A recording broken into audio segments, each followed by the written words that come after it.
In the town of Knaresborough in North Yorkshire, there is a mysterious woodland and set of caves that belong to the legendary Mother Shipton.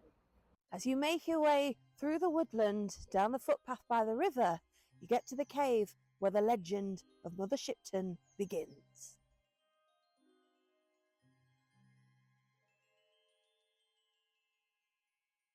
In 1488, in the middle of a violent thunderstorm, 15-year-old Agatha came to this very cave in the centre of Knaresborough. She had been ousted by the townsfolk for being pregnant out of wedlock, and as she made her way to this cave on this thunderous night, she gave birth to a baby, who supposedly came into this world cackling, not crying. The baby was severely deformed, with bent legs, a hunchback, and bulging eyes. But Agatha would name her baby girl Ursula. Little was she to know that at this point, she had given birth to one of the greatest legends in Yorkshire history. Ursula would go on to become the soothsayer, Mother Shipton. Ursula and her mother Agatha would live in the cave for the next 2 years, until eventually the Abbot of Beverley took pity on Agatha's plight and gave her a place at the local nunnery. The two would part, never to meet again in their lifetime.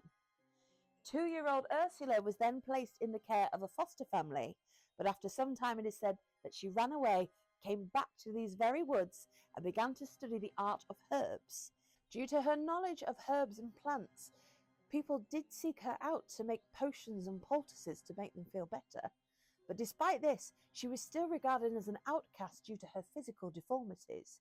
She was said to have a crooked nose, a pointed chin, and a hunchback that grew bigger year on year. It is thought that she walked with a walking stick due to her bent legs that meant that she couldn't even stand up straight. But despite all this, she met and married a carpenter from York called Tobias Shipton. The two would re-enter into society until eventually Tobias died. And once again, Ursula became an outcast. And so Ursula retreated back to her familiar cave. But it soon became noted by the locals that this mysterious lady could now predict events of the future. After a time, they actually gave her the nickname of Mother Shipton as a term of endearment and would come to her to seek out their fortunes. In all her prophecies, it is thought that Mother Shipton predicted the dissolution of the monasteries by King Henry VIII, the plague of 1665, and the Great Fire of London in 1666. She is also thought to have predicted the rise and fall of Napoleon. It is even thought that Mother Shipton predicted her very own death in 1561 at the age of 73. No one knows quite where she is buried, but the legend of her lives on. Part of the reason why people believe that Ursula was a witch was not just because of her physical deformities, but because she lived next door to this amazing and mysterious well.